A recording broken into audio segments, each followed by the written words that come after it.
If there is one practical thing Democrats can do right now that would help them regain power, it's this. Never speak to Trump in person. No, I'm kidding. That's stupid. No, it's this. Inspire your moderates to vote in the primaries. Get that base excited. You already have the numbers. After Congressman Moulton made his comment about his daughter not getting run over, he added, "But as a Democrat, I'm supposed to be afraid to say that." Well then, change what you're supposed to be afraid of. The DNC is in chaos, and Maher isn't holding back. You'd expect a party with no leader, no vision, and no message to earn Maher's pity. But no, he's torching them instead. The sharp-tongued host of Real Time with Bill Maher ripped into AOC and the Democrats for ignoring the hard lessons of their last crushing defeat. And it was pure fire. Let's dive in. People ask me all the time, why haven't you ever had Hillary or Bill Clinton on? Why didn't you have Kamala on during the last campaign? You think we don't ask? We ask these people every week. They say no. It took 8 years and a petition to get Obama on. And these are people, all people I voted for. Think about that. They're afraid to come on the show of a guy who voted for them. Maher kicked things off by lamenting how the very party he stood by, supporting them with his vote, his wallet, and his influence, has sidelined him for years. Despite being one of their most prominent cultural allies, they've consistently avoided his platform. He's invited them multiple times to appear on Real Time with Bill Maher, yet they never show up. Why? Because they're terrified of tough questions and unwilling to defend their fragile stances against real counterarguments. Instead of embracing open debate, they retreat into their echo chamber, proving Maher's point that the left has grown soft, insecure, and intellectually lazy. But what about the Republicans? Are they scared too? The Republicans, they show up, and when they do, they take their beating like a man. You did. You went down to Mar-a-Lago and kissed his ass after that. Oh! Underscore. When the Mueller report came out, I feel like you mischaracterized it. I feel that was shady. But you campaigned for election deniers in 2022. This I do not forgive. The Republicans, including you, January 6th, etc., are the ones who are no longer willing to play by the rules of democracy. It's Amendment 22. No person shall be elected to the office of the president more than twice. And yet you keep talking about Trump's third. Maybe you should hum this here. Of course, Republicans have had their share of comebacks. Some sharp, others clumsy, that likely landed blows on Maher himself. But that isn't the focus of this clip. The real point is that win or lose, Republicans actually show up. They sit across from Maher, take the heat, and engage in debate, even when their arguments fall flat or lack polish. That willingness to step into the ring, despite knowing they might stumble, demonstrate a level of grit and accountability. Unlike their Democratic counterparts, they don't hide behind safe spaces. They face the fire, and that in itself speaks volumes. I would love to have AOC on the show and Mandami and Elizabeth Warren, but I can't subpoena the guests, and I can't fix that. What the Democrats are scared of more than anything else, obviously besides gluten, is being primary from the far left, even though most Democrats are not far left. They're mild-mannered and moderate, at least at my bathhouse. It's no secret that the far left is driving the woke agenda. But what's truly alarming is how much louder and more influential they've become than the entire Democratic Party itself. Instead of standing firm on principle, the party bends and panders to every demand, no matter how extreme. It's as if the Democratic National Committee has surrendered its backbone, choosing appeasement over leadership. The result? A spineless institution more concerned with pleasing the loudest activists than serving the broader American people. What the party desperately needs is not another figurehead bowing to the mob, but someone with the courage and conviction to finally say enough is enough and push back against a far-left takeover. If there is one practical thing Democrats can do right now that would help them regain power, it's never speak to Trump in person. No, I'm kidding. That's stupid. No, it's this. Inspire your moderates to vote in the primaries. Get that base excited. You have the numbers. After Congressman Moulton made his comment about his daughter not getting run over, he added, "But as a Democrat, I'm supposed to be afraid to say that." Well then, change what you're supposed to be afraid of. What Bill Maher is pointing out couldn't be more accurate. Over the past few years, many moderates within the Democratic Party have quietly drifted toward the political center, or even to the right. These are people who once proudly called themselves Democrats, but now feel alienated by a party increasingly dominated by the far-left agenda. The truth is, many of them wouldn't mind returning if the Democratic National Committee could find the courage to distance itself, at least partially, from the ideological grip of the woke fringe. Yet instead of standing up and reclaiming balance, the party tiptoes around the far left as though it's walking on eggshells, terrified of the inevitable backlash and censorship that comes with defiance. Until the DNC decides to divorce itself from this extremism, moderates will continue to stay away, leaving the party trapped in a cycle of pandering and fear-driven politics. Do you think that he would have the power and influence to usher in socialism? He definitely has the power and influence to elect J.D. Vance, or whoever is the Republican candidate next time. It is a walking commercial for the Republican Party. Republicans are going to win when you let the Democrats socialists, and now they're actually calling themselves socialists, take over a major American city. This is what you get. So, let's break this down clearly. Here's what Bill Maher is really saying. If the Democratic Party were to present Zohran Mamdani as their standard-bearer heading into the 2028 elections, they might as well hand the victory to J.D. Vance on a silver platter.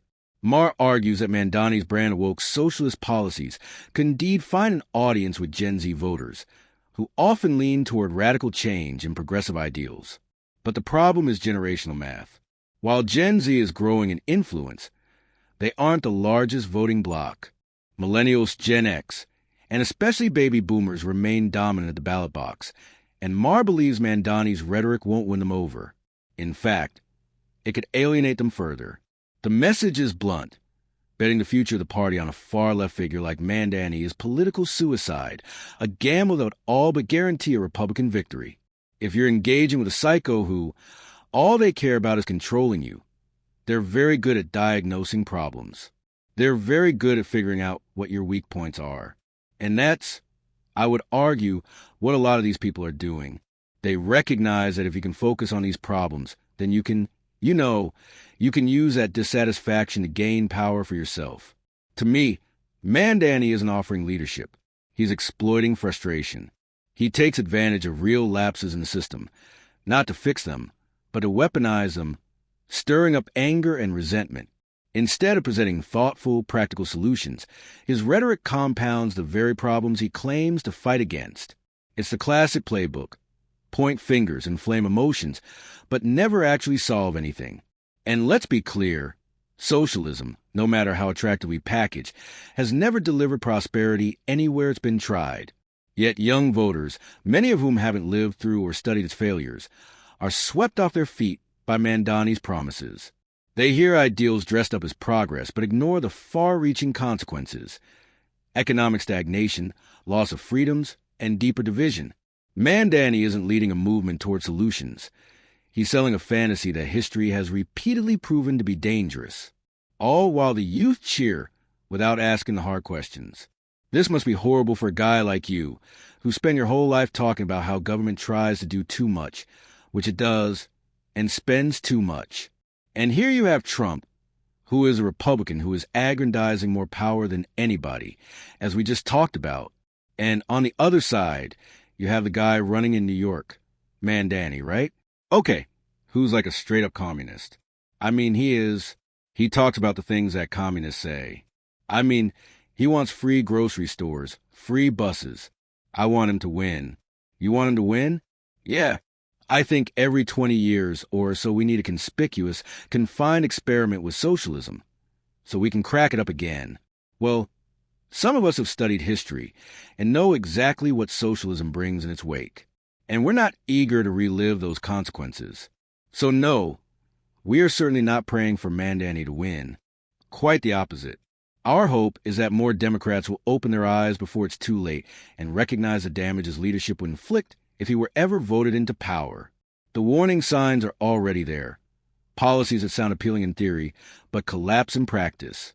Promises that stir emotion, but ultimately weaken the very foundations of a healthy economy and free society. What we're really praying for is clarity.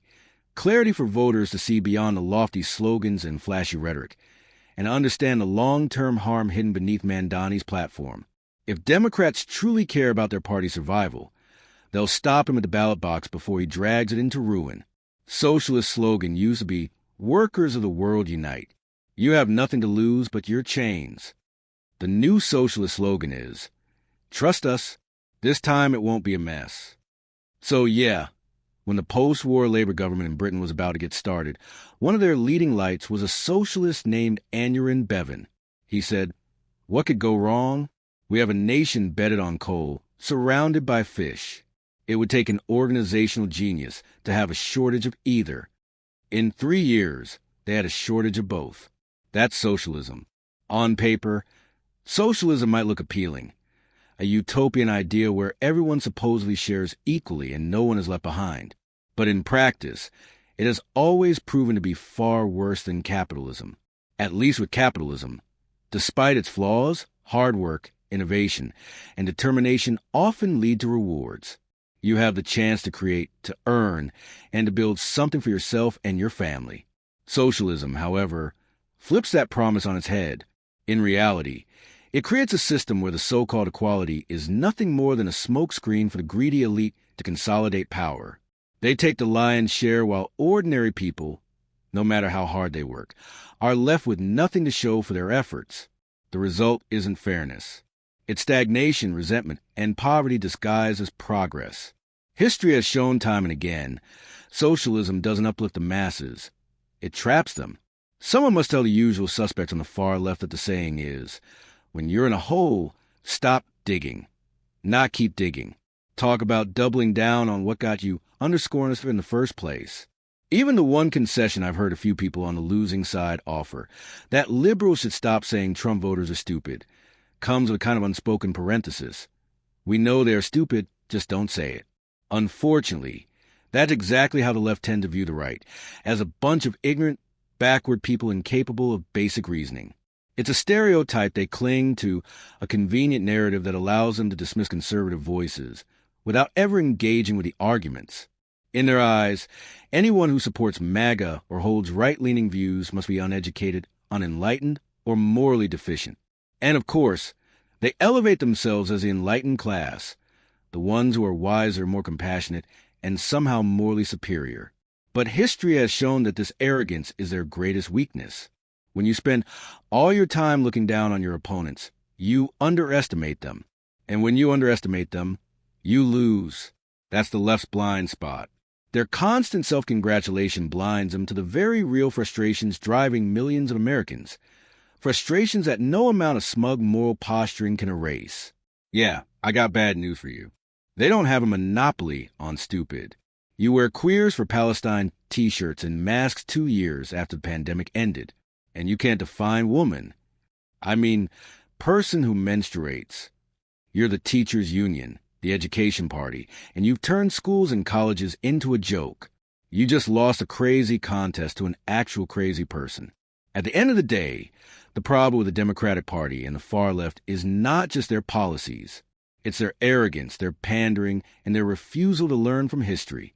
From Bill Maher's warnings about the dangers of elevating woke socialists like Mandani to the alienation of moderates who feel the party has abandoned them, the writing is on the wall.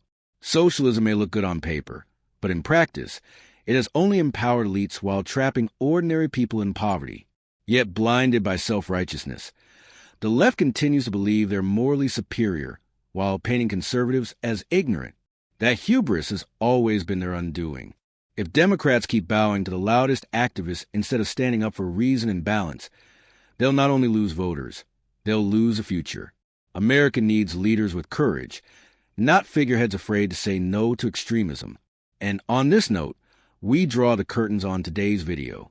If you enjoyed our spicy commentary, then hit the like button and subscribe to this channel for more videos like this.